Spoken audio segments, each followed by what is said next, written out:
Hello growing trader મિત્રો, કાલના દિવસનું માર્કેટ એનાલિસિસ કરી લઈએ. આજે હતો બુધવાર ને હતી માર્કેટમાં રજા. કઈ રીતે ટ્રેડ કરવું, શું આપણું જે પાસ્ટ એનાલિસિસ હતું એમાં શું કરવા ટ્રેડ નથી કર્યો, બધી વસ્તુ ઇન ડેપ્થ સમજશું. ઓઆઈ ડેટાનું પણ આજે આપણે એનાલિસિસ કરશું લાસ્ટ ટાઈમની જેમ. તો સ્ક્રીન ઉપર તમે લોકો જોઈ શકો છો. એની પહેલા ફટાફટ એક વસ્તુનું અપડેટ આપી દઉં. જે લોકોને શીખવાનો શોખ છે, તો ભાઈ હું પ્રેક્ટિકલ વસ્તુ શીખવાડવામાં બિલીવ કરું છું. તો માર્કેટને લઈને એક્ઝેક્ટ ટાઈમ ઉપર કયું પ્રાઇસ એક્શન લાગુ પડે છે અને નેક્સ્ટ ટાઈમ એનો ઉપયોગ તમે કઈ રીતે કરી શકશો, એના બેઝ ઉપર હું 2 વર્ષથી કન્ટિન્યુ ભણાવતો આવ્યો છું. આ વિડીયો મેં એક અપલોડ કર્યો છે લર્નિંગ માટે, how to trade using gap theory. તો ગેપ્સ ને લઈને બધી વાત અહીંયા કવર થઈ જાય. રન અવે ગેપ, બ્રેક અવે ગેપ, ગેપ એક્ઝોક્શન, કઈ રીતે ગેપ થાય ત્યારે પ્લાન કરવો, ટ્રેડ કરવો. ઘણાને એવું મગજમાં કરી ગયું કે ગેપ રહ્યો એ ઉપર બને તો નીચે ફિલ કરવા ફરજિયાત આવે. બધી વસ્તુ ઇન ડેપ્થ પ્લસ મેં અહીંયા જે લાઈવ ટ્રેડ કર્યો તો મારા પૈસાનો ઉપયોગ કરીને પણ કઈ રીતે ટ્રેડ કર્યો અહીંયા સમજાવેલું છે. બીજું, આ વિડીયો આપણી જૂની ચેનલમાં અપલોડ કરેલો હતો, લકીલી આ સેવ કરેલો છે. 2023 12મા મહિનાનો આ વિડીયો છે.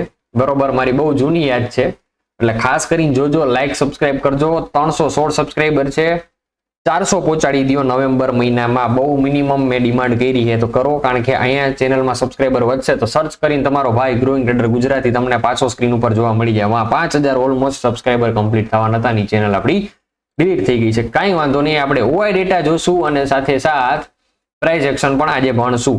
ચાલો, હવે તમને લોકોને ખબર જ છે કે ટ્રેડ એક્ટિવ થાય તો ટ્રેડ કરવાનો, બાકી ઈ દિવસને સ્કીપ કરવાનો. તો લાસ્ટ એનાલિસિસ જે વિડીયો હતો એમાં મેં એક વસ્તુ કીધેલી હતી, શું કે ભાઈ માર્કેટ અહીંયા ઓપન થાય, આ 3 તારીખનું એનાલિસિસ હતું, માર્કેટની એક્સપાયરી હતી, બરોબર છે. એટલે 3 તારીખે રાત્રે એનાલિસિસ મૂક્યું હતું, એક્સપાયરીમાં કઈ રીતે શું રહેશે એની ચર્ચા કરી. હવે અહીંયા માર્કેટ ક્લોઝ થયું એટલે મારો વ્યૂ શું હતો, અહીંયાથી ઉપર 900 સુધી જાય, કારણ કે 25,600 25,700 નું જે લેવલ છે અહીંયાથી હેવીલી પુટ શોર્ટ હતા. પુટ શોર્ટ નો મતલબ માર્કેટ ઉપર જાય એના માટે પુટ શોર્ટ કરેલા હોય. માર્કેટ ઉપર જાય તો પુટનું પ્રીમિયમ ઘટે તો સેલરને ફાયદો થાય ને, એટલે મેં કીધું હતું કે 800 એ રેઝિસ્ટન્સ હતું, પણ મારે એવી પ્લાન હતો કે જો 900 ની સ્પાઇક આવે ને તો ત્યાંથી માર્કેટ નીચે પડશે, સાઇડ બેઝ ટુ બેરિશ, એવું મેં લાસ્ટ એનાલિસિસ વિડીયોમાં કીધેલું હતું. હવે ત્યાંથી તમે લોકો જોવા જાઓ તો એકચ્યુઅલમાં માર્કેટે કર્યું શું, ગયું એક્ઝેક્ટલી 803 નો હાઈ મારી રેઝિસ્ટન્સ ફેસ કર્યું, બરોબર છે. આ આગલા દિવસે અને સેમ ડે ઉપર માર્કેટ ઓપન થયું 4 તારીખે, બરોબર, એક્સપાયરીના દિવસે. અને ઓપન થઈ અને શું કર્યું માર્કેટે કે ભાઈ જેનો પ્રીવિયસ હાઈ હતો 803 નો, જેનું રેઝિસ્ટન્સ લેવલ હતું, ત્યાંથી જ ડાયરેક્ટલી રેઝિસ્ટન્સ ફેસ કરીને ખાબકી ગયું. મતલબ કે આ રિટ્રેસમેન્ટ જે હતું, બરોબર છે, ઈ આગલા દિવસનું રિટ્રેસમેન્ટ કરી અને એને ટ્રેડની મૂવ આપી. જે લોકો જૂના સબસ્ક્રાઇબર છે એને પ્રાઇસ એક્શન સમજાય, નવાને નહીં સમજાય, તેના માટે આપણે મહેનત કરીએ. 9:15 માર્કેટ ખુલે એટલે હવે એક લાલ કે લીલી કેન્ડલ બને. આપણે કલર આયર લેવા દેવા નથી, આપણી કેન્ડલ આયર લેવા દેવા, એવું યાદ રાખો. 9:15 પેલી કેન્ડલ બની, બીજી કેન્ડલ એનો લો બ્રેક કરીને એક ટ્રેન્ડિંગ માર્કેટ આપે, બરોબર છે. ક્યાં સુધી, તો કે એક્ઝેક્ટલી 10:15 સુધી. તો આવી રીતે નીચે ગયું હોય, ત્યારબાદ માર્કેટ એક રિટ્રેસમેન્ટ મૂવ આપે હંમેશા, બરોબર છે. આ જે રિટ્રેસમેન્ટ મૂવ રહ્યો ને ભાઈ લોગ, ઈ હંમેશા દિવસની જે પેલી 15 મિનિટની કેન્ડલ છે એના લો સુધી હોય. જો એને બેરિશ માર્કેટ કન્ટિન્યુ કવર કરવું હોય તો આ 9:15 ની પેલી કેન્ડલ છે 9:30 પૂરી થાય, 15 મિનિટના ટાઈમ ફ્રેમમાં જોવાનું. તો અહીંયા આ રિટ્રેસમેન્ટ કરવા આવે. હવે એની સ્પાઇક હોય ને તોય ઘણા ક્વેશ્ચન આવશે કે સ્પાઇક છે તો શું કરવાનું. તો અહીંયા જે સ્પાઇક એવી રીતે બનતી હોય ને નીચેની બાજુ, તો અહીંયા સ્પાઇકને ઇગ્નોર કરીને તમારે બોડીના પાર્ટને ધ્યાનમાં રહેવાનો રહે. એ બોડીનો પાર્ટ મતલબ કે ભાઈ જો આ જે બોડી રહી ને ઈ, તો ઈ પ્રીવિયસ ડે નું રિટ્રેસમેન્ટ. હવે તમે જોવા જાવ તો મેં અહીંયા લીટો કરેલો છે, બરોબર. તો આ 9:15 ની 1 કલાકનો ટાઈમ ફ્રેમ છે. 9:15 સુધીમાં તમે લોકો જોવા જાવ તો આ 9:15 માર્કેટ ઓપન થયું, ઉપર ગયું, પણ ઈ તમે જોવા જાવ પ્રીવિયસ ડે નું રિટ્રેસમેન્ટ હતું. પ્રીવિયસ ડે મતલબ કે આ જોવા જાવ 31 ઓક્ટોબર અને આ 3 નવેમ્બર, બરોબર. તો આનું જે રિટ્રેસમેન્ટ હતું ઈ કરંટ માર્કેટમાં આવ્યું. તમને લોકોનો 1 અવર ટાઈમ ફ્રેમમાં ઈ વસ્તુ જોવા મળશે. હવે જે મેં તમને આ સ્ટ્રેટેજી સમજાવી આ ઇન્ટ્રાડે માટેની હતી, બરોબર છે. આ જે સ્ટ્રેટેજી મેં તમને ઉપર ડ્રો કરીને આ સમજાવી આ ઇન્ટ્રાડે વાળી હતી. ઈ જ વસ્તુ અત્યારે જો માર્કેટને ખબર ન હોય ઇન્ટ્રાડે છે કે 1 અવર છે શું છે, ઈ એના ફ્લોમાં હાલતું જ હોય, તો ઈ વસ્તુ રિટ્રેસમેન્ટ 1 અવરમાં થઈ એને એના પછીનો મૂવ અત્યારે આપ્યો. મતલબ કે ઓઆઈ ડેટા ફટાફટ ચેન્જ થવા માંડ્યો અને માર્કેટ ડાઉન સાઈડ જવા માંડ્યો. આપણો ટ્રેડ પ્લાન એવો હતો કે 900 સુધી જો માર્કેટ જાય ઉપરની બાજુ તો એને રિટ્રેસ કરી અને નીચે પડે. પણ આ કન્ટિન્યુએશન નું રિટ્રેસમેન્ટ અહીંયાથી ચાલુ થઈ ગયું અને એને ઇન્ટ્રાડે માં રિટ્રેસમેન્ટ નો લીધું, એટલે આ બ્રેકઆઉટ ટ્રેડ થઈ ગયો. કેનો? તો કે ટ્રેન્ડ લાઇન નો, જે ટ્રેન્ડ લાઇન આવે છે ને એનો. આવો ટ્રેડ કેપ્ચર કરવો અઘરો. હવે આ વસ્તુને તમે ગેપ થિયરી વાળો મારો વિડીયો જોઈ લ્યો અને ધ્યાનમાં રાખો, જો કાલે માર્કેટ ખુલે અને અહીંથી ફ્લો ચાલુ થાય ને તો આ ફ્લો કન્ટિન્યુ અહીં સુધી રહે, બરોબર છે, 25,400 સુધી, મતલબ કે અહીંથી 200 પોઈન્ટ નો ફોલ આવે. આ ફોલ કેપ્ચર કરવો ઈઝી. કા તો કે જે આ બ્રેકઆઉટ થયું ટ્રેન્ડ લાઈન નું, જો કે હું એવી રીતે ટ્રસ્ટ ન કરું, મારો ટ્રસ્ટ એક જ વસ્તુ ઉપર આવે, આ સપોર્ટ એરિયા છે, આ ટ્રેન્ડ લાઈન નું રિજેક્શન છે, અહીંયાથી ઉપર માર્કેટ જાય અને અહીંથી પડે ને તો આ રિજેક્શન ને એક્સેપ્ટ કરીને હું આ ટ્રેડ લેવાનું પ્રિફર કરું. કા તો કે આ કન્સોલિડેશન છે, આ ટ્રેન્ડ લાઈન નું બ્રેકઆઉટ છે, બ્રેકઆઉટ રિટ્રેસ થાય ને તો જ એની ઉપર ટ્રસ્ટ કરવાનો રહીએ. બાકી એક દિવસનો ટ્રેડ ગોયરો કરો, નુકસાની કરવા કરતા નો ટ્રેડ કરવો સારો. પછી જે રિગ્રેટ ફીલ થાય ને એ આપણને જીવ બહાર નાખે. ખાવાની થારી સામે પડી હોય તો ભાવે નહીં. આ મારા પાસ્ટ એક્સપિરિયન્સ, 6 વર્ષ પહેલા મારી એ એવું થતું. એટલે ચોખ્ખો નિયમ છે, ટ્રેડ સેટઅપ બને નિયમ અનુસાર હાલે તો કરવાનું, બાકી નહીં. આપણા નિયમ અનુસાર નો આવેલું તો મેં નો કર્યું. મેં એક ટેલિગ્રામમાં અપડેટ આપી હતી કે ભાઈ આમ નહીં આમ થાય તો ટ્રેડ કર્યા જેવું, બાકી આઘું રહેવાનું રહીએ. મેં ટાઈમ કીધો હતો કે એમાં 2 વાગ્યા આસપાસ આ મૂવ આવે ને તો કામ કરશું, પણ કન્ટિન્યુ માર્કેટ ધડામ કરતું ફોલ થઈ ગયું. 15 મિનિટના ટાઈમ ફ્રેમમાં તમે જોવો ને તો પીચાઈને માર્કેટ આવેલું છે. ઓમ દેખાવમાં 1 કલાકમાં સારું લાગે કે અહીંયા ટ્રેડ બનતો હતો, પણ તમે લોકો જોવા જાવ આ 9:15 ની કેન્ડલ છે, એક્ઝેક્ટલી 11 વાગે શું થયું, અહીંયા જે કેન્ડલ હતી ત્યાંથી ઉપર સ્પાઇક મારીને પછી પડ્યું અને પછી જો પીચાઈ ગઈ. એટલે જે માર્કેટમાં માણસોએ ટ્રેડ લીધેલો હોય ડાઉન સાઈડનો, તો અહીં પીચાણું ને એમાં લોકોની ભયડી બહાણી હોય. કઈ રીતે? અહીંયા જોવામાં ટ્રેડ સેટઅપ ઈઝી છે, હકીકતમાં તમે લોકો જોવા જાઓ તો ઓઆઈ ડેટા તમારી પતારી ફેરવે, કારણ કે 12 નો ઇન્ડિયા વિક્સ છે, પ્યોરલી ડેલ્ટા ઉપર માર્કેટ હાલતું હોય. નેક્સ્ટ એક્સપાયરી છે એનું પ્રીમિયમ 3.15 પછી વધારો દેખાડે વધુ હોય ને તો, અને એમાં કોલ સાઈડ નું પ્રીમિયમ વધે, પણ માર્કેટ પુટ સાઈડ હાલતું એટલે કોઈનો જીવ નો હાલે. કોલ સાઈડ એન્ટ્રી લેટા ચોખ્ખી ચટ વાત, બે રીતે ભયડી પાસે. એના કરતા શું કરવાનું? કાંઈ ટ્રેડ નહીં કરવાનો. વાત કરીએ હવે આગલા દિવસની. આ જૂનો જે ચાર્ટ સેટઅપ હતો એની ઉપર ચર્ચા કરી લીધી આપણે. નેક્સ્ટ વ્યૂ આપણો, જો મારો વ્યૂ બેરિશ છે, માર્કેટ બેરિશ ગયું તોય મેં ટ્રેડ શું કરવા ન કર્યો, કારણ કે આ સ્માર્ટ ટ્રેડરની નિશાની છે, બચવું નહીં, બરોબર છે. Trade setup got in trade કરવું એ મોટી વાત નથી, ક્યાં બચવું ક્યાં ઉભું રહેવું એ શેર બજારમાં ઇમ્પોર્ટન્ટ છે, અને આપણે અહીંયા ચર્ચા કરી. મંડે કઈ રીતે ટ્રેડ કરશું તો અહીંયા આપણે જોઈ લઈએ શું હાલે છે. 25,770 સમથિંગ માર્કેટ અત્યારે હાલે છે, એટલે 770 આપણું થાય ઓલમોસ્ટ અહીંયા. એટલે હવે મંડે માર્કેટ શું કરશે ભાઈ? ઉપરની બાજુ અહીંયા ખેંચશે 770. એટલે હમણાં જે મેં વાત કરી રિટ્રેસમેન્ટની, એ રિટ્રેસમેન્ટ ધ્યાનમાં રાખજો, બરોબર છે. હવે માર્કેટના સેન્ટિમેન્ટ એવા હાલે ને એટલે માર્કેટ મસ્કરી કરશે ને તમે કહો ઓહો પ્રશાંતભાઈ તમે કયો હો આમ અને પછી પલટી જવું આમ. એવું નથી હકીકતમાં. આ નવી દોરી દો ભાઈ, બરોબર. આ 770. એટલે હવે શું થાય? પ્રાઇસ એક્શન થિયરી ભણજો મારા ભાઈઓ. આ જે રહ્યું એનું ત્રીજું હેડ બનવાનું બાકી હતું. હવે આ જે ટ્રેપ ટ્રેડિંગ સમજજો, ટ્રેપ કરવો હોય છે તો અહીંયાથી એને ટ્રેપ કરી જશે. કઈ રીતે? આ માર્કેટે બ્રેકઆઉટ આપ્યું, આ ટ્રેન્ડ લાઈન ને રીગેઇન કરી લે, પાછી આની અંદર ને ઉપર જતું રહીએ ને, જો 900 ઉપર આ લેવલે પાછું આવી જાય ને તો યાદ રાખજો કાંઈથી પાછું ટોપ આગળ માર્કેટ જતું રહેશે. ટ્રિપલ ટોપ બનાવી હેડ એન્ડ શોલ્ડર ત્રીજો ખંભો કમ્પ્લીટ કરીને પછી ખાપકશે. અને જો એને એવું નથી કરવું તો બહુ સ્વીટ સેટઅપ બને, કારણ કે કાલ દેખાડે છે ગેપ અપ. જો ગેપ અપ થાય, બરોબર છે, જો કન્ડિશન વાઇઝ સમજાવતો જાવ, જો ગેપ અપ થાય અને 800 ના લેવલ થી રિજેક્શન લીધું, ઈ લેવલ થી જ રિજેક્શન લઈએ તો આપણો 850 નો એસએલ બને, અને ડાઉન સાઈડ નો આપણે ટ્રેડ પ્લાન કરીએ 680 નો કરો ને, પરફેક્ટ લેવલ જો દેવા જાવ ને તો 670 બને. 60 પોઈન્ટ હારવા અને 120 પોઈન્ટ જીતવા, એટલે 1:2 મેન્ટેન થઈ જાય. જો કે અહીંયાથી લાંબો આપણને ટ્રેડ બને. બીજું આ 650 બ્રેક થાય તો ફોલ થાય, મેં વાત કરેલી. હા, રિટ્રેસમેન્ટ ધ્યાનમાં રાખજો. આ રિટ્રેસમેન્ટ ભલે અહીંયા થઈ ગયું, ટ્રેન્ડ લાઈન નું રિટ્રેસમેન્ટ બાકી છે, મગજમાં રાખજો. માર્કેટ બહુ અઘરી સિચ્યુએશનમાં હાલના તબક્કામાં હાલે છે, એટલે બચી કાઢવીને પ્રેમથી જાળવીને રહીજો, બરોબર. તો કાલના દિવસમાં જો ગેપ અપ ખુલે 15 મિનિટના ટાઈમ ફ્રેમમાં 800 થી રિજેક્શન લઈને આવી લાલ કેન્ડલ બને, 800 થી રિજેક્શન લે આવી રીતે, અને એના પછીની લાલ કેન્ડલ લો બ્રેક કરે. મતલબ કેવી સિચ્યુએશન? તો કે ભાઈ આ જે લાસ્ટ સિચ્યુએશન હતી, નવી લાલ કેન્ડલ બને એના પછીની લો બ્રેક કરી, ઈ જ કેન્ડલમાં ચડી જવાનું, બરોબર છે. અને અહીં સુધીનો 50 પોઈન્ટનો એસએલ રાખવાનો, ટાર્ગેટ રાખવાનો અહીંયા સુધીનો, બરોબર છે. પછી ટ્રેલ કરવા મળશે તો આપણે પાછું અહીંયા સુધી કરશું 500 સુધી. હવે સાચું પડશે કે ખોટું, આમાં ઓઆઈ ડેટાની થોડીક મદદ લઈએ. કરંટ એક્સપાયરી ચાલુ થઈ એટલી ઇમ્પોર્ટન્ટ એમાં આપણને ન મળે, બટ થોડુંક આપણે ચેક કરી શકીએ. 11 નવેમ્બરની જે એક્સપાયરી છે એમાં ઓપન ઇન્ટરેસ્ટ કેટલું છે એકચ્યુઅલીમાં, તો ભાઈ ધક્કો ક્યાંથી લાગશે તો કે કરન્ટલી રેઝિસ્ટન્સ લેવલ આપણને મળે છે 25,700 નું, પણ ઓપન માર્કેટ થાય 25,800 સુધી 770 ઉપર. 800 એ બની છે એક 52 લાખ કોલ સેલની પોઝિશન, પુટ છે 18 લાખ, એટલે સપોર્ટ ઓછો, રેઝિસ્ટન્સ જાજુ. તો 800 એ માર્કેટ ગેપ અપ કાલ ખુલે ને તો પહેલી જ કેન્ડલ લાલ બનશે, આ કન્ફર્મ વાત છે. ખુલ્લા ભેગી લાલ કેન્ડલ કાલે પહેલી બનશે. હું તો 10-15 પછી ટ્રેડ કરીશ, બરોબર છે, ત્યાં સુધી આઈ એમ વોચ, બરોબર. અને 2-15 મિનિટની કેન્ડલ બની ગઈ લાલ તો ભાઈ ચાલુ ગાડીએ ચડવામાં કઈ વાંધો નથી. એના પછી શું થાય તો કે ભાઈ પાછી અહીંયા જે સપોર્ટ લેવલ છે 600 સુધીનું અહીંયા આવશે, એટલે આપણો 660 નો ટાર્ગેટ છે ઈ આપણો હિટ થવાના ચાન્સ વધી જાય. તો અહીંયા સુધીનો જે ટાર્ગેટ રહ્યો ને પેલો ઈઝીલી આપણે હિટ કરી શકીએ, બરોબર છે. તો આપણો રિસ્ક રિવાર્ડ 1:3 સમથિંગ નો થઈ ગયો. 60 રૂપિયા હારો અને 180 પોઈન્ટ પ્લસ કવર કરો એટલે અહીંયા 200 પોઈન્ટ રાઉન્ડ ફિગર તમે ગણી નાલો એટલે 3 ગણો રિસ્ક રિવાર્ડ થઈ ગયો. એટલે આ સારો સેટઅપ બને. બેંક નિફ્ટીની ચર્ચા આપણે કરીએ તો બેંક નિફ્ટીમાં ભાઈ મેં પિક્ચર ડ્રો કર્યું હતું એ જ રીતનું કે અહીંયાથી આ નીચે આવે, અહીંથી સપોર્ટ લઈને પાછું ઉપર જાય અને પછી એવી રીતે એક રેન્જમાં રહેશે.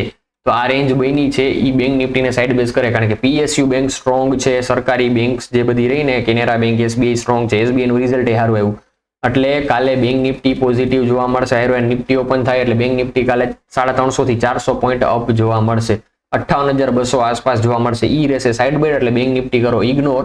સેન્સેક્સ ની આપણે વાત કરીએ તો સેન્સેક્સ ની અંદર મને શું દેખાય 1 આવર ટાઈમ ફ્રેમમાં આ જૂના ચાર્ટ છે એ ડિલીટ કરીએ, આપણે કીધું અહીંથી પડશે, પડ્યું નહીં, આપણે સ્વીકારીએ.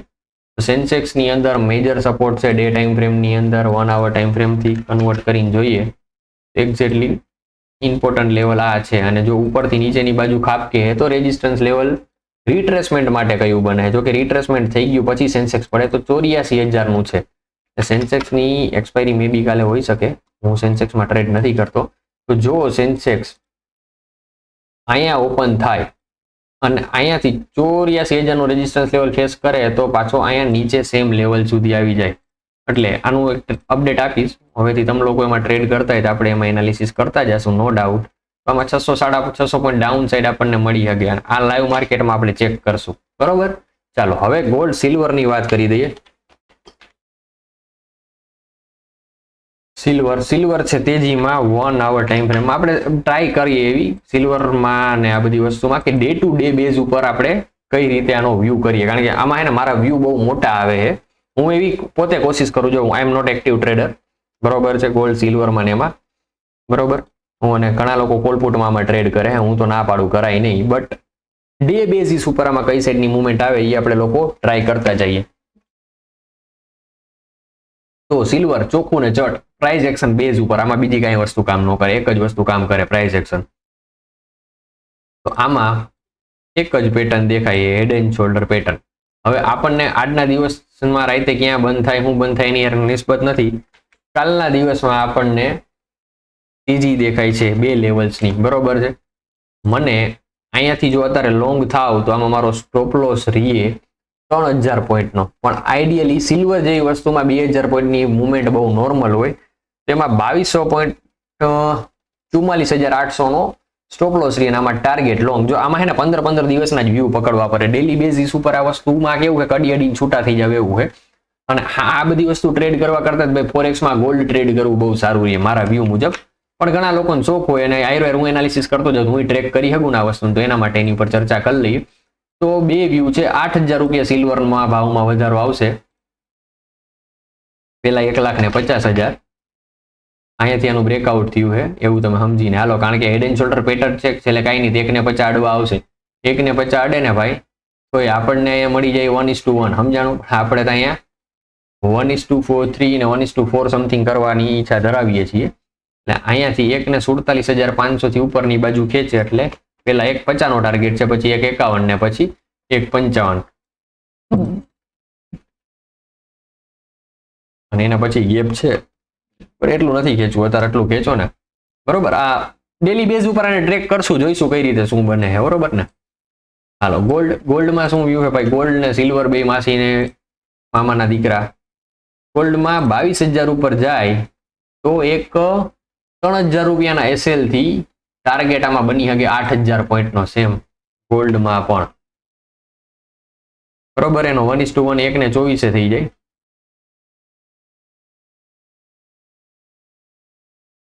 1,24,000 એન્ટ્રી બની આપણી ઓલમોસ્ટ બ્રેકઆઉટ ઉપર 1 2 2 1,22,222 ઉપર ગ્રીન કેન્ડલ બને ને એની હારે આપણી એન્ટ્રી એક્ટિવ થઈ જાય. બરોબર, તો હવે તમે કહો પ્રશાંતભાઈ 2,000 રૂપિયા ઉપર, એ 2,000 રૂપિયા ઉપર લેવું તો આપણો એસએલ રહ્યું ને અહીંયા શિફ્ટ થઈ જાય. સમજાણું? 1400 પોઈન્ટ, અત્યારે 3,000 પોઈન્ટ ગણી ના લો. બરોબર, 3,000 પોઈન્ટ ગણો તો 1:1.5 નો થાય છે. ચાલો હવે આના બેઝ ઉપર હું પ્યોર એનાલિસિસ હવે કરીને દેખાડું. બરોબર, મને હે ને એના ઈ બે વસ્તુ કરતા મને આમાં હે ને હું જારી પડે, હું જારી પડે ચોખ્ખી વાત છે. જો ગોલ્ડ રહ્યું, એમાં 4 hour ટાઈમ ફ્રેમમાં જોઈએ આપણે, ફોરેક્સ નું જોઈએ એટલે 9:20 થઈ ગયું. ઓકે, હવે આમાં આ ફિક્સ રેન્જ વોલ્યુમ છે, આની ઉપર આપણે ઓલરેડી વિડીયો બનાવ્યો. હવે જો આમાં કરંટમાં અત્યારે જ મારું ભાવ ટ્રેડ કરવો હોય ને તો મને આમાં ખબર પડે છે હવેથી. હું ટ્રેડ્સ વોચ કરું 6 મહિનાથી ગોલ્ડમાં. એમાં 1 મિની લોટ, બરોબર, એટલે 1000 યુનિટ નું આવે. 1000 યુનિટ ગુણ્યા 1 પીપ્સ. બરોબર, આમાં સ્વીપ બીપ ને બધું હોય પણ એને તમે ઇગ્નોર કરો. ફોરેક્સ ઉપર એ આપણે ફ્યુચરમાં આગળ વધશી, પણ આમાં તમે જોવા જાવ તો $37 ની મુવમેન્ટ ઉપરની બાજુ આવી શકે એમ છે ફિક્સ. બરોબર, આ જ ફ્લોમાં આવે તો. અને નીચેની બાજુ કદાચ આપણે એસએલ રાખીએ તો આ જે છે, બરોબર છે, આ કેન્ડલના લો ની નીચે તો આમાં $30 અને અહીંયા 38 થી $40 નો, બરોબર, ફિક્સ રેન્જ વોલ્યુમના બેઝ ઉપર આપણે આ કાઢીએ. અને અહીંયાથી તમે રિજેક્શન જે ધ્યાનમાં લ્યો એ વસ્તુ, તો અહીંયાથી ટૂંકો ને ટચ અત્યારે ટ્રેડ એક્ટિવ આપણે કરીએ કદાચ, બરોબર છે, એસી હાલે એટલે મારો વ્યૂ હું થોડીક વાર પહેલા જ વોચ કરતો હતો. 2955 થી 50 સમથિંગ નો એસએલ બને આમાં. 55 આ એસએલ એક્ટિવ આપણે અત્યારે જ થઈ જાય. જો આ મને ને ઈઝી પડે, મને બહુ મજા આવે. અને ગોલ્ડ આમાં ટ્રેડ કરવાનો બહુ આનંદ આવે ખરેખર. હું તો લર્ન કરવા પૂરતામાં ઓલા કરતો હોઈ છું. 4015 ટુ 4020, બરોબર, આ બેઝિક, બરોબર, આ બેઝિક ટુ બેઝિક. હવે આમાં તમને હિસાબ મારતા શીખડાઈ દઉં. આ $36 નો પ્રોફિટ થાય અને આમાં થાય 25 નો લોસ, બરોબર છે, એટલે 1:1.5 સમથિંગ થાય. તો $36 ગુણ્યા તમારે કરવાના રહીએ, તમે માઇક્રો લ્યો ને એટલે 0.1, બરોબર, એટલે આ થયા કેટલા? આ ડોલર કન્વર્ટ થઈ ગયું. બરોબર, પણ આપણે માઇક્રો નહીં મિની લઈ છીએ. મિની ની અંદર હોય 1000, એટલે અહીંયા શું કરવાના આવે? જો સમજાવું, ઘણાને નહીં ખબર હોય, ખાલી ગૂગલ કરજો લોટ સાઇઝ સ્ટાન્ડર્ડ મીડિયમ ને માઇક્રો XUSDT એટલે તમને સમજાઈ જાય. 0.1 એટલે 1000 યુનિટ હોય એમાં, ગુણ્યા 36.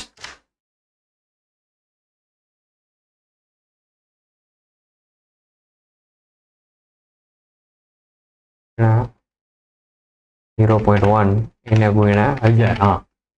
હા 360 આવ્યો જવાબ, કારણ કે 1000 યુનિટ હોય, 0.1 લોટ છે, લોટ ગુણ્યા એની યુનિટ સાઇઝ એટલે $360 નો પ્રોફિટ ડાયરેક્ટ. તો હવે તમને ખબર પડી કે ગુણ્યા 10 માં લે તો અહીંયા ગુણ્યા 10 કરો એટલે $250 ની નુકસાની, $360 નો નફો. તો 360 ગુણ્યા ડોલરનો ભાવ 88 હાલે, 31,000 રૂપિયાનો પ્રોફિટ બને. બરોબર ને? આ લોકો ફોરેક્સમાં જ્યારે બ્રોકર આપણને પ્રોપર દુબઈથી ક્યાંકથી મળે, હું તો હજી નથી કરતો ટ્રેડ, બરોબર, મળે તો શું કરવાનું રહીએ? ડાયરેક્ટલી હિસાબ મારવાનું રહીએ. એવી રીતે 21,000 જાય ને 31,000 મળે. ટૂંકું ટચ અને મસ્ત મજાનું. મળીએ નેક્સ્ટ વિડીયોમાં. જય હિન્દ, જય ભારત. કાંઈ ક્વેશ્ચન ક્વેરીઝ હોય તો નીચે નાખો, કોમેન્ટ્સ કરો. બીજું ખાસ કરીને લર્નિંગ ગ્રુપ આપણું ચાલુ થઈ ગયું. આજ થઈ તારીખ 5, શનિ રવિ સુધી ચાલુ રહેશે. હું જે ટ્રેડ કરું છું એ તમારા લોકોને વોચ કરવા હોય, શીખવા હોય, કઈ રીતે હું ડિસિઝન લઉં, કઈ રીતે હું પ્રાઇસ એક્શન ના બેઝ ઉપરથી સ્ટ્રાઇક પ્રાઇસ કાઢી, પ્રીમિયમ થી આલે હે, ડિસ્કાઉન્ટ થી ઓપ્શન, એનું ગણિત મારીને ટ્રેડ કરું, પ્રોફિટ કમાવું છું. એ તમારે જોઈ શીખવીને તમારે પણ કમાતું થવું હોય તો ફોલો કરજો મને ટેલિગ્રામમાં, અને અહીંયા મેસેજ ડ્રોપ કરજો. બરોબર છે? એની ફીસ પણ છે, મફતમાં હું શીખડાતો નથી, કારણ કે હું મફત નથી શીખવો. મેં નુકસાની ભોગી છે, મેન્ટલ લોસ ભોગ્યો છે. તો જે માણસને હાથ એક શીખવાનો શોખ હોય અને લોસ કરવા કરતા પૈસા એકચ્યુઅલ જગ્યાએ પ્રોસેસ જાણી માં નાખી અને બનાવવા હોય તો મેસેજ કરજો ઇન્સ્ટાગ્રામની અંદર, DM માં. મળીએ નેક્સ્ટ વિડીયોમાં. જય હિન્દ, જય ભારત.